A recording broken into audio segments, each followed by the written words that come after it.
Hello and thank you for watching my unit plan video. Today I'll be planning a unit on East Asia for my 6th grade World Geography class. You can see that I titled my unit Coming of Age after Hiroshima and Nagasaki. I like the coming of age theme, and that's one that I use in all of my units because I use interdisciplinary studies along across my language arts class, which I also teach 6th grade. And for each unit we study both a region of the world and a work of literature that takes place in that region of the world. In this particular case, my students will be reading a short story set in the aftermath of the atomic bombs being dropped on Hiroshima and Nagasaki in their literature classes.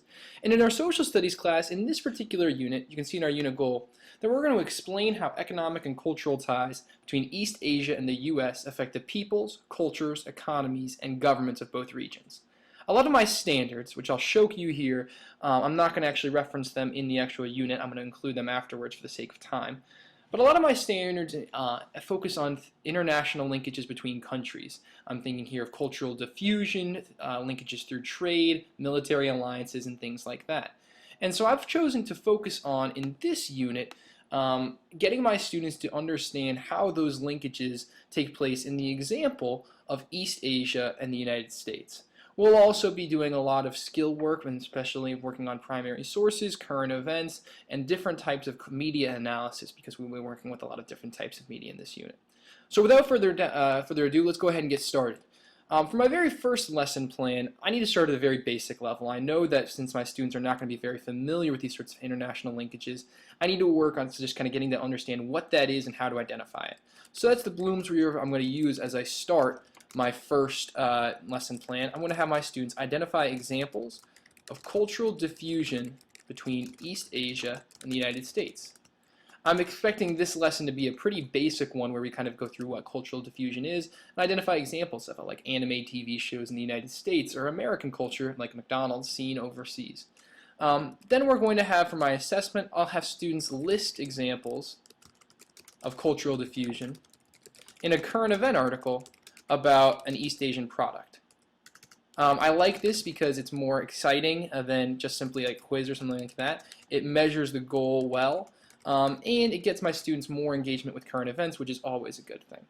Now, for my next lesson, I'm going to try to up the complexity a little bit, so we're going to move up to the Bloom's verb of describe, moving up one step.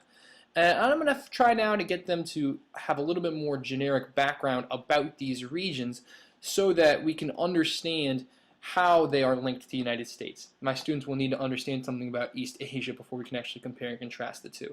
And so to do that, I'm going to have them describe East Asian economic and political models. Here I'm thinking of getting my students to understand a little bit about what communism is, what capitalism is, how China and Japan showcase different variants of this, so that when we talk about the linkages those countries have with the United States, they'll actually be able to make sense of all that information. And this is really important and foundational. We're going to build on this a lot throughout the unit. So for this one, I am going to have my students take a quiz on East Asian economic and political models. A part of it is going to be very much at that knowledge level of Bloom's verb, just getting them to kind of understand what these terms are, but I want them to go a little bit beyond that. I want them to be able to describe what they might look like, what they might entail, and I think because of that I'm putting it at the second level of Bloom's taxonomy, and I'm hoping that'll be a good lesson to do that. Next, I'm going to start actually getting them to look at those linkages in more depth. Now they understand the economic and political models seen in both regions.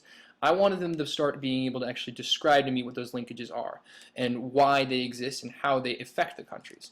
So in this case, I'm going to have my students explain how East Asian countries and the United States affect one another through trade.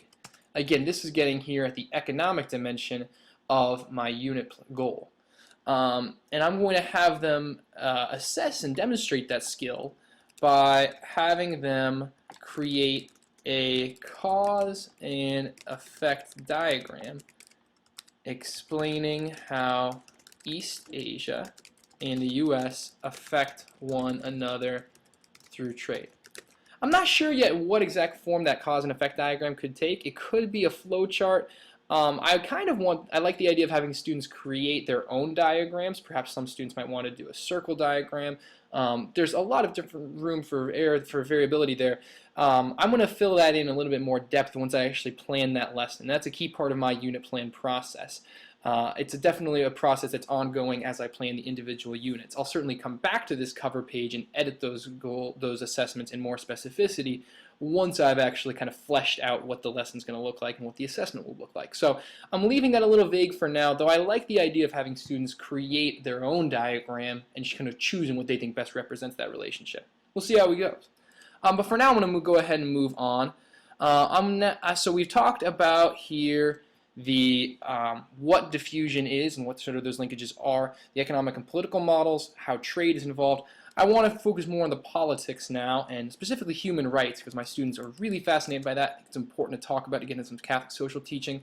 So we'll have them move another level up of Bloom's taxonomy, do some analysis, which is a little tricky, but I think they can handle it, to compare and contrast East Asian countries' human rights policies. I think this would be a great opportunity to bring current events into the picture, to get my students talking in some meaningful ways about what's going on, and to see the United States' role in these countries. I think that'll be fascinating. I'm going to assess this. Well, let's make it a meaningful assessment that they can really get their hands on. Let's have them write a report to the president comparing and contrasting human rights policies in East Asian countries. Excellent. I like doing this. My students love writing with a purpose. They love kind of this imaginative thing where they think that they're doing something for something that matters. And they also love, seeing how this information we talked about could actually be useful in some way for some person in the world. So I really like that idea. I think my students will too. Now, I've talked about the economic dimensions, the political dimensions, the cultural. I also want to make sure I hit on the environment, because human-environmental interaction is a key theme that we focus on in world geography. I'm going to have my students describe the environmental impacts of East Asian modernization efforts. And I really like this goal in particular because it's going to help me to tie together the economic things that are happening in East Asia, the political dimensions of their modernization, with these environmental impacts, and which is again going to talk on human rights and Catholic social teaching about preserving the environment. I've noticed that a lot of my assessments are writing focused, and so let's mix it up a little bit.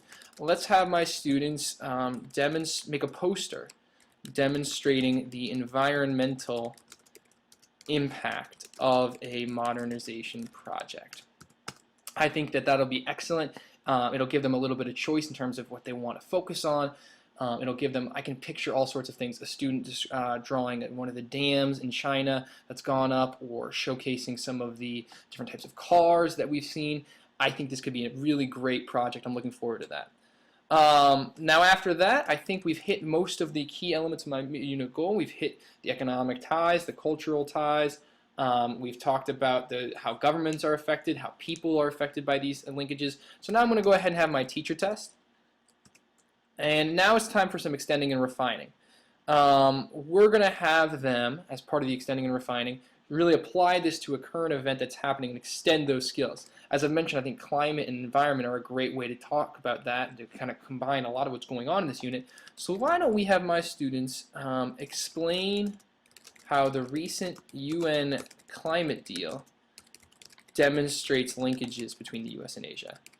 I think the Paris Accords, which were really recently agreed to, would be a fantastic way to get my students to analyze the various linkages that are at play, whether they're political, economic, cultural, and to kind of see how those are all coming together in one landmark agreement. To get them to actually explain that and explain that process, I'm going to have them explain in an essay how this does demonstrate those linkages. As their language arts teacher, this is also going to work really well for me personally, because we're working on expository writing, and that's all about explanation like this.